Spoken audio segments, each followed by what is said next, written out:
अगर आप चाहते हैं कि आप किसी शानदार फल को घर में लगाएं और वह भी बिना किसी देख रेख के, तो अब मैं आपको एक ऐसा प्लांट आज दिखा रहा हूं।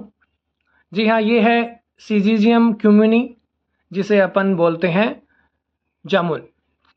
जाम्बुल भी बोलते हैं, जामुन भी बोलते हैं। बहुत ही साधारण सा दिखने वाला यह पेड़ बहुत ही लाभदायक है। यह मालाबार प्लम, जावा प्लम आदि के नामों से जाना जाता है और यह सदाबहार उष्ण कटिबंधीय प्लांट है।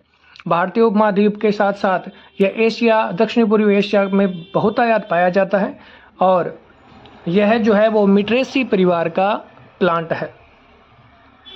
आसानी से लग जाता है, किसी भी प्रकार की मिट्टी हो, किसी भी प्रकार का स्थल हो, कौन सा भी वातावरण हो, सिर्फ आपको पानी देना है और कुछ नहीं देना है, अपने आप ग्रो कर जाएगा और 5 से 8 साल के बाद इसके अंदर फल लगने शुरू हो जाएंगे। बहुत अच्छा और शानदार पेड़ है। 30 मीटर तक इसकी ऊंचाई हो जाती है और घने पत्ते और छायादार पेड़ होता है। इसकी लकड़ी जो है वो जल रोधी होती है, क्योंकि इसके जो उपयोग हैं लकड़ी के, वो रेलवे स्लीपरों में और कुओं की जो मोटरें होती हैं उन्हें सेट करने के लिए किया जाता है। तो ये इसका फर्नीचर का भी इसका बहुत ज़्यादा विशेष योगदान है। ये जो पेड़ होते हैं जामुन के, इसमें मार्च से अप्रैल तक फूल लगते हैं और जिनका व्यास बहुत ही कम होता है, लगभग 5 मिलीमीटर होता है। और मई या जून के अंदर इनके अंदर फल लगना शुरू हो जाते हैं और फल जो हैं वो कसेले होते हैं, थोड़े से खट्टे और मीठे होते हैं।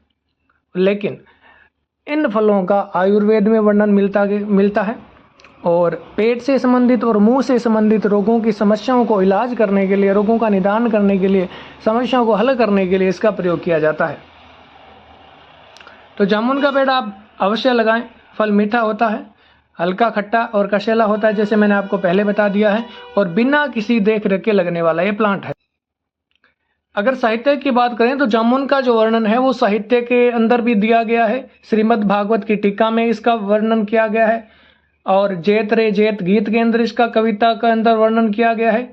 तेलुगु साहित्य के अंदर वर्णन है। तमिलनाडु की किंवदंतियों में इनका वर्णन किया गया है और मुरुगन नाम एक साहित्य के अंदर भी इसका वर्णन किया गया है। तो ये जो है वो पेड़ जो आप देख रहे हैं, इसका सिर्फ सांस्कृतिक न होकर साहित्य के अंदर भी योगदान है, आयुर्वेद के अंदर भी योगदान है, भौगोलिक के अंदर तो योगदान है ही है, और पर्यावरण में तो सभी पेड़ों का योगदान होता ही होता है।